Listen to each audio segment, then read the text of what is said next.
सभी श्रोताओं और श्रद्धालुजनों को मेरा भावभरा प्रणाम। क्या आपने कभी अपने जीवन में यह सवाल पूछा है कि मैं ये सब क्यों कर रहा हूं?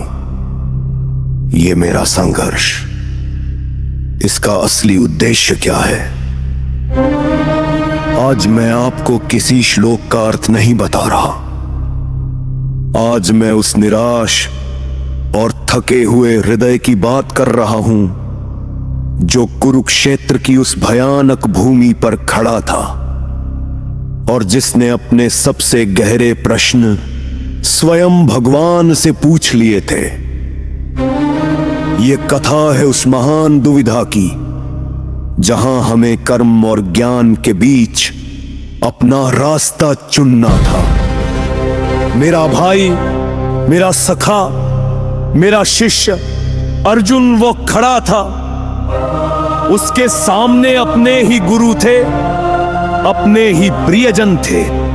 वो बोला, हे केशव, यदि ध्यान श्रेष्ठ है, यदि सन्यास में ही मुक्ति है, तो आप मुझे इस खून खराबे वाले भीषण कर्म में क्यों धकेल रहे हैं? मैं ये पाप क्यों करूं? मुझे शांति चाहिए, मुझे इस युद्ध से मुक्ति चाहिए।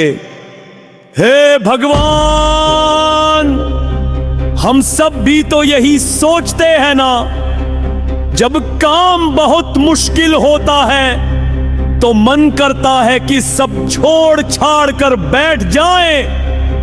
तब मेरे प्रभु बोले, उनके चेहरे पर हल्की मुस्कान थी, पर वाणी में पूरे ब्रह्मांड का विधान भरा था। उन्होंने कहा, हे पार्थ, तुम सोचते हो कि तुम निष्क्रिय होकर बैठ जाओगे। नहीं, यह असंभव है। सुनो, कोई भी मनुष्य एक क्षण भी कर्म किए बिना नहीं रह सकता। तुम चाहो या न चाहो, ये तुम्हारे शरीर की प्रकृति है। ये सांसें, ये इंद्रियां तुम्हें कर्म करने पर मजबूर करेंगी ही करेंगी। प्रभु बोले, जो व्यक्ति बाहर से इंद्रियों को रोकता है और अंदर ही अंदर भोगों की इच्छा रखता है, वो ढोंगी है, वो पाखंडी है। तो फिर सच्चा मार्ग क्या है? ये सुनिए, श्री कृष्ण ने कहा, कर्म करो क्योंकि ये तुम्हारा धर्म है, ये तुम्हारा कर्तव्य है। इस दुनिया को चलाने के लिए तुम्हें तुम्हारा काम करना पड़ेगा। और सुनिए लोकहित की वो बात। प्रभु बोले, हे अर्जुन, मैं स्वयं भी कर्म करता हूं। सोचिए, भगवान जिन्हें कुछ पाना नहीं है वे क्यों कर्म करते हैं? वो बोले, मैं कर्म करता हूं क्योंकि अगर मैं निष्क्रिय हो जाऊं तो पूरी मनुष्य जाति मेरे मार्ग का अनुसरण करेगी, पूरा संसार पथभ्रष्ट हो जाएगा। मुझे कर्म करना पड़ता है ताकि मैं संसार को बिखरने से बचा सकूं। कितनी बड़ी जिम्मेदारी, इसलिए आपको उठना होगा।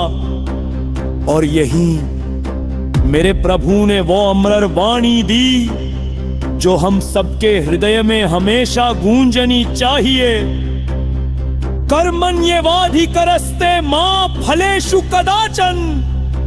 तेरा अधिकार केवल कर्म करने में है, फल में तुम्हारा कोई अधिकार नहीं है।